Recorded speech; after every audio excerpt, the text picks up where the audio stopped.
Assalamualaikum warahmatullahi wabarakatuh. Apa kabar semuanya? Semoga teman-teman dalam keadaan baik-baik saja ya. Dan semoga teman-teman masih tetap semangat untuk belajar daring dari rumah, oke? Nah,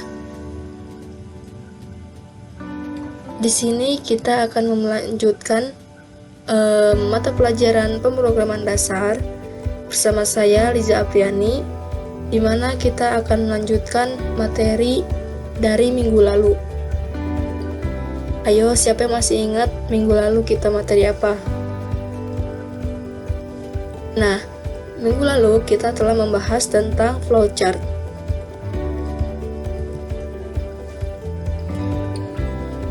Nah, materi yang akan dibahas kita pada hari ini yaitu bahasa pemrograman. KD 3.2 memahami perangkat lunak bahasa pemrograman, dan 4.2 melakukan instalasi perangkat lunak bahasa pemrograman.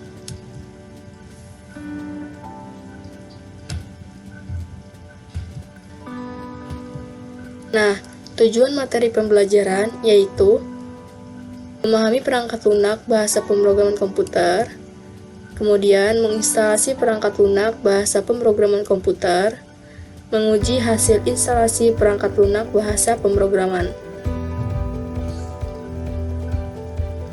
Nah, apa sih perangkat lunak bahasa pemrograman? Tentunya teman-teman sudah tahu dong apa yang dimaksud dengan perangkat lunak. Perangkat lunak adalah software, ya.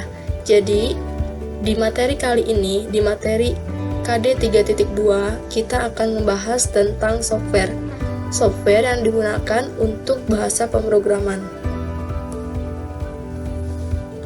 Nah, untuk softwarenya kita akan bahas di pertemuan minggu depan. Untuk pertemuan hari ini, kita akan membahas tentang bahasa pemrograman terlebih dahulu, oke?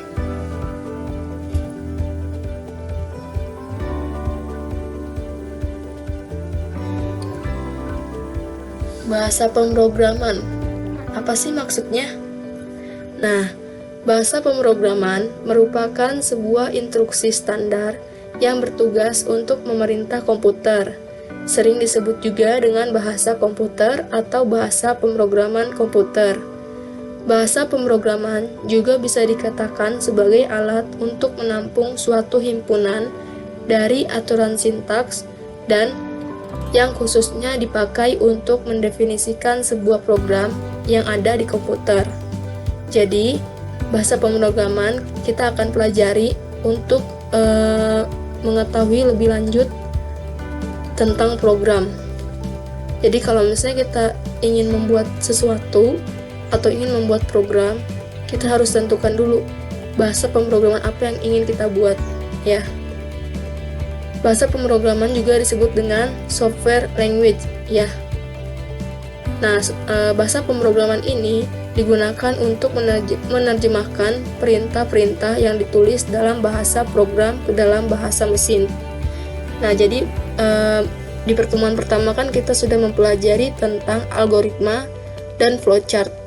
Nah, untuk mengaplikasikan algoritma dan flowchart itu, kita membutuhkan bahasa pemrogram, ya, atau bahasa program. Nah, untuk bahasa program ini, teman-teman boleh bebas tentukan apa saja yang ingin teman-teman kuasai. Tapi di kelas 10 ini kita akan menyamakan semuanya, oke? Pakai bahasa apa di kelas 10? Tentunya kita akan bahas di pertemuan selanjutnya.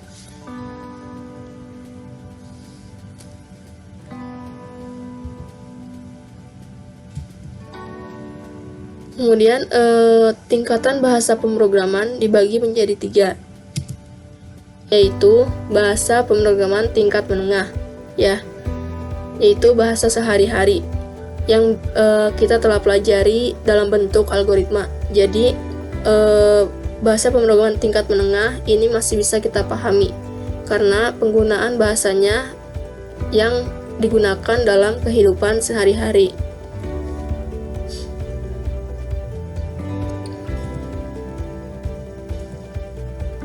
Kemudian yang kedua, bahasa pemrograman tingkat tinggi.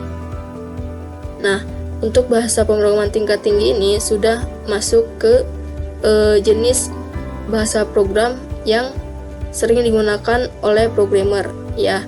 Contohnya ada Java, C, PHP, Python, JavaScript. Nah, kemudian JavaScript adalah bahasa pemrograman yang dikembangkan oleh Netscape. Nah, penggunaan JavaScript saat ini kebanyakan terdapat pada pengembangan web, ya. Jadi kalau misalnya JavaScript itu untuk mengembangkan web.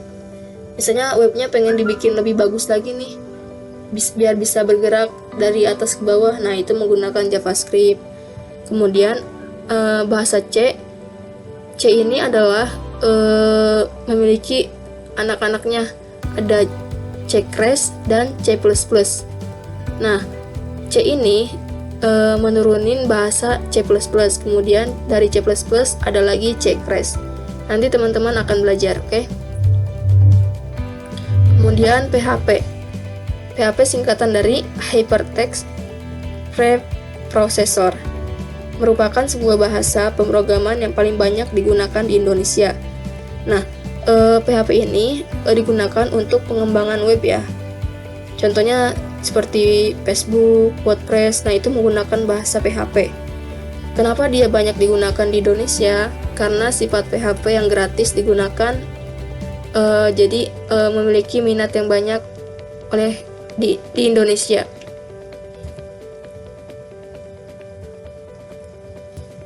Kemudian yang ketiga yaitu bahasa pemrograman tingkat rendah, bahasa mesin atau assembly, ya.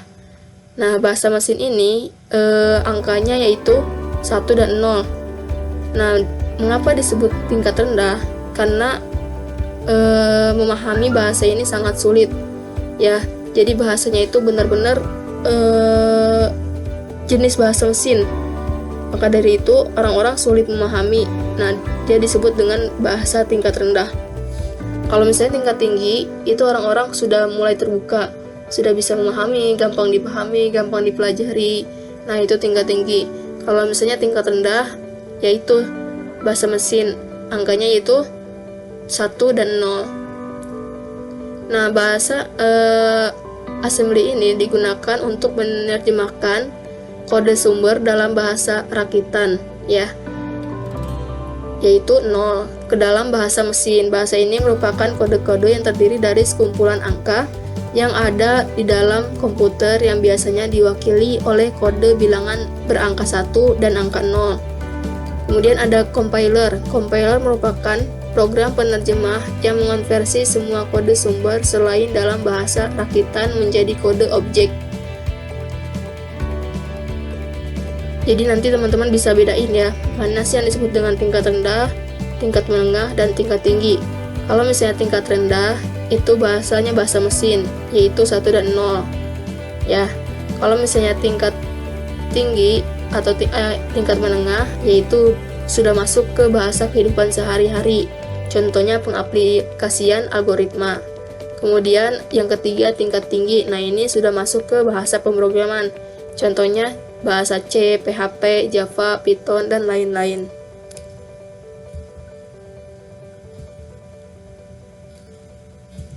Nah, jenis platform aplikasi. Yang pertama ada aplikasi berbasis web. Aplikasi berbasis web yaitu aplikasi yang mudah atau gampang dalam bentuk interface-nya, ya. Contohnya aplikasi web yang ada di Google. Oke. Terus kayak halaman Wikrama, web Wikrama, nah itu termasuk aplikasi web. Jadi kalau misalnya aplikasi web itu yang diakses menggunakan Google, ya, atau Google, ya, Yahoo. Nah, itu disebut dengan aplikasi web. Kemudian aplikasi berbasis mobile. Aplikasi berbasis mobile contohnya yang kita gunakan yaitu WhatsApp, ya. Pokoknya yang bisa diinstal di HP itu termasuk aplikasi mobile. penggunaan bahasanya bisa menggunakan bahasa Android. Ya, kalau misalnya aplikasi web bisa menggunakan bahasa PHP. Kemudian aplikasi berbasis desktop. Aplikasi berbasis desktop yaitu yang digunakan dalam komputer atau dalam PC kita ya. Contohnya Word, terus atau menggunakan bahasanya bahasa Visual Basic. Nah, itu namanya desktop. Jadi yang terinstall di aplikasi di laptop kita itu termasuk desktop.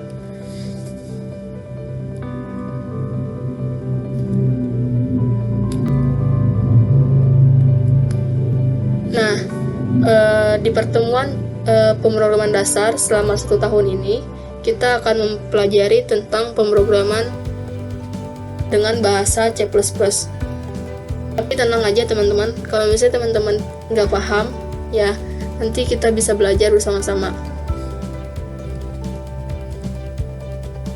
Nah, kita akan bahas di pertemuan selanjutnya. Oke? Jadi teman-teman boleh mencari tahu dulu C++ itu bentuknya kayak gimana, terus apa perbedaan C++, tulisannya C++ sama C sama C-crash ya. C-crash itu C pagar, namanya C-crash. Nah, mungkin pembahasan pemrograman atau bahasa pemrograman pada pertemuan kali ini cukup sampai di sini, karena materi yang utamanya akan dibahas minggu depan. Jadi kalau untuk pertemuan hari ini kita hanya membahas tentang jenis tingkatan bahasa pemrograman yang tadi kita sudah bahas di sebelumnya. Oke? Terima kasih untuk yang sudah memperhatikan atau mendengarkan video pembelajaran pemrograman dasar bahasa pemrograman ini. Semoga bermanfaat untuk teman-teman semua. Sekian dari saya, mohon maaf jika ada kesalahan. Wassalamualaikum warahmatullahi wabarakatuh.